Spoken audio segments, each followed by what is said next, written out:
ሰላም ጤና ይስጥልኝ እንደምናላችሁ ውድ የቅኔ ሚዲያ ተከታታዮች እግዚአብሔር ይመስገን እኔ ሰላም ነኝ። ዛሬ ደግሞ ኦትስ አጃን ተጠቅሜ የሰራሁትን ጣፋጭ የጾም ኩኪስ አሰራር ይዤላችሁ ቀርቤያለሁ። እስከ መጨረሻው ከኔ ጋር ሁኑ። ከዛ በፊት ግን ለቻናሌ አዲስ ከሆናችሁ ሰብስክራይብ ያድርጋችሁ ተቀላቀሉኝ። ሀሳብ አስተያየት ካላችሁ ኮሜንት ላይ ጻፉልኝ። ላይክ እና ሼር ያድርጋችሁ አብራችሁ ይሁኑ። ወደ አሰራሩ እንሄዳለን። እዚህ ጋር የሚያስፈልገኝ ግብአት አዘጋጅቻለሁ። ስኳር ነው የምጠቀመው። ስኳር 6 የሾርባ ማንኪያ ስኳር እጠቀማለሁ። ሁሉንም ግብአቶች መጠናቸውን ግልጽ አድርጌ አሳያችኋለሁ። ቤታችሁ ሰርታችሁ እንድትሞክሩት ማለት ነው። በጣም ነው የሚጣፍጠው። ላይክ እያደረጋችሁ እናንተ ደግሞ ቪዲዮ ለሌሎች እንዲደርስ አድርጉ።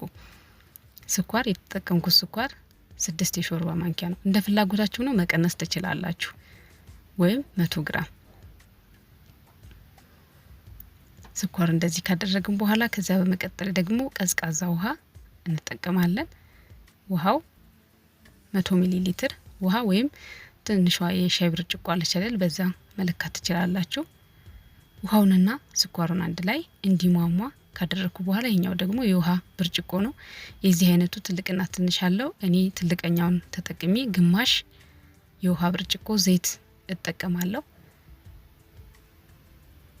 አያችሁት? በዚህ ብርጭቆ ማለት ነው። ግማሽ የውሃ ብርጭቆ ዘይት። በዘይት ስለሆነ የምንሰራው ትንሽ ዘይቱን በዛ እናደርገዋለን። ምክንያቱም ካልሆነ ጠንክር ያለ ኩኪስ ነው የሚሆንብን። ገር የሆነ ኩርሽም የሚል አይነት ኩኪስ ለመስራት ዘይት በትንሽ ሞቅ አድርገን እንጠቀማለን። ማለት በዛ እናደርጋለን ማለት ነው። ይሄኛው ደግሞ የቫኒላ ፓውደር ነው። ቫኒላ 1 እሽግ ትንሿን ወይም 1 የሾርባ ማንኪያ የቫኒላ ፓውደር እንጠቀማለን። በቀራፋ ዱቄት መተካት ትችላላችሁ። ቀራፋ ፓውደር ቀራፋውን በቡና መፍጫ ትችላላችሁ ወይም በሙቀጫ ፈጭታችሁ መጠቀም ትችላላችሁ። ቫኒላ የማታገኙ ከሆነ ከዛ በኋላ አንድ ላይ በደንብ አድርገን ቀላቅል ነው። ይሄኛው ደግሞ የፍርኖ ዱቄት ነው። የፍርኖ ዱቄት የተጠቀምኩት 250 ግራም ወይም ሩብ ኪሎ የፍርኖ ዱቄት እጠቀማለሁ። ላይክ አድርጉ። ላይክ እያደረጋችሁ ቪዲዮ ለሌሎች እንዲደርስ እናንተ ደግሞ አግዙኝ። ይሄኛው ኦትስ ነው። ኦትስ ወይም ኖርማል አጃ መጠቀም ትችላላችሁ። ኖርማሉ ይሄ ለዳቦ የምንጠቀመው ለዳቦ መስሪያ የምናዘጋጀው አጃ ከሆነ ግን ፈጭታችሁ ነው። የተጠቀምኩት 250 ግራም አጃ ነው። ሁለቱንም እኩል ነው ያደረኩት። ይሄኛው ደግሞ ቤኪንግ ፓውደር ነው። 1 ሾርባ ማንኪያ ቤኪንግ ፓውደር ተጠቅሜያለሁ። ያው መጠኑን ሁሉንም ግልጽ ያደረኩላችሁ ይመስለኛል። ቅር ያላችሁ ካለ ኮሜንት ላይ ጻፉልኝ። የምችለውን ያህል ለመመለስ ሞክራለሁ። ጨው በትንሹ እንደ ፍላጎታችን። ከዛ አንድ ላይ እንቀላቅለዋለን። በደንብ እንቀላቅለዋለን። እንደዚህ እያደረግን በደንብ ወይም በእጃችን ማሸት ይኖርብናል። አንድ ላይ በደንብ እንዲቀላቀል የጨመርናቸው ግብአቶችና ዱቄቱ በደንብ እንዲቀላቀል ማለት ነው። ሌላው ያው ግልጽ ላድርግላችሁ፣ ያን ኖርማል አጃ ምን ተጠቀሙ ከሆነ መፈጨት አለበት። እንደዚህ ጥሬውን አይደረግም ማለት ነው። ለቅንጬ የምንጠቀመው አጃ አይነት ከሆነ ይሄኛው ግን በጣም ቀላል ስለሆነ እንደዚሁ ጨምሬዋለሁ። ይሄኛው ደግሞ ኦቾሎኒ ለውዝ ነው። ለውዝን 3 የሾርባ ማንኪያ ለውዝ ነው የምጠቀመው። በሙቀጫ እንደዚህ ፈጨሁት። በጣም ሳይሆን ሸርከት አድርገን እንደዚህ ካደረግኩ በኋላ ያዘጋጀሁት ሊጥ ላይ አደርገዋለሁ። መጠኑ እንደምትመለከቱት 3 የሾርባ ማንኪያ የተፈጨ ለውዝ። አፈጫጨቴን ያው መስሉ ላይ ስለምታዩት እንደዚህ አድርጋችሁ መፍጨት ነው። በጣም መድቀቅ የለበትም። ከዚያ ለውዙን ጨምረን አንድ ላይ በደንብ አድርገን እንቀላቅለዋለን።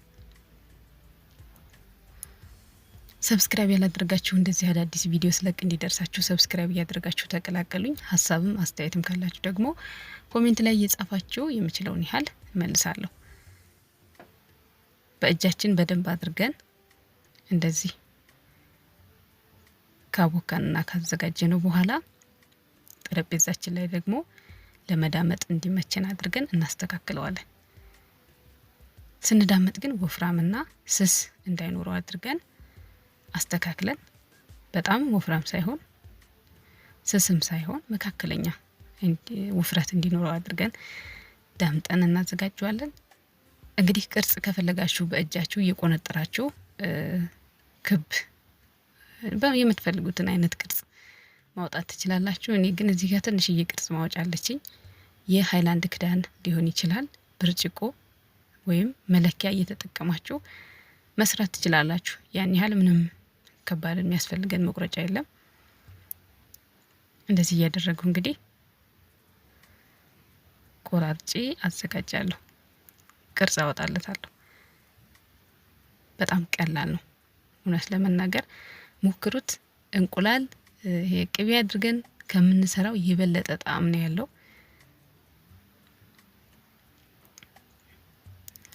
እንግዲህ እንደዚህ አድርጌ ቅርጽ አውጥቼ ጨርሻለሁ።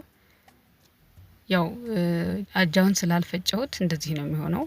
ግን ስታበስሉት ምንም እንደዚህ ፍርፍር ያለን ምናምን ነገር አይኖረውም። ከዛ ፓትራችን ላይ ትንሽ ዘይት እናደርጋለን።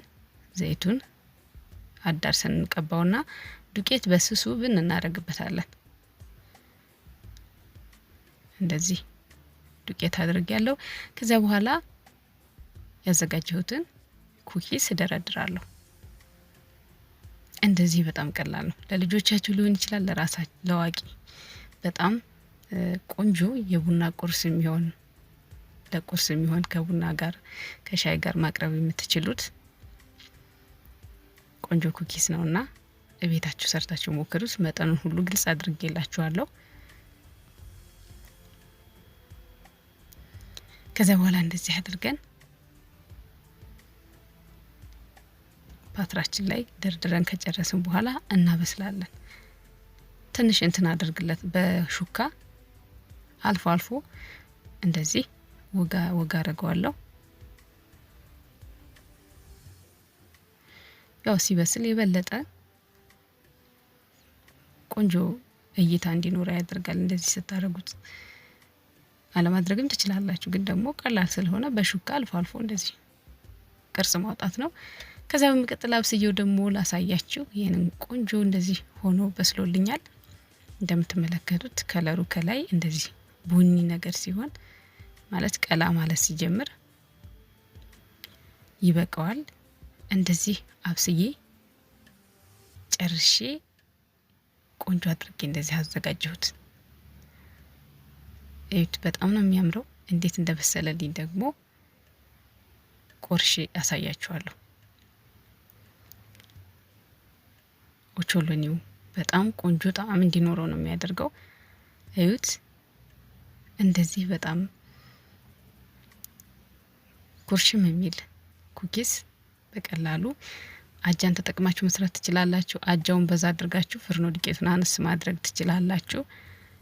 ያው እኔ እንደዚህ ያሳየኋችሁ እንጂ እናንተ ደግሞ የምትችሉትን የምትፈልጉትን መጨመር ትችላላችሁ።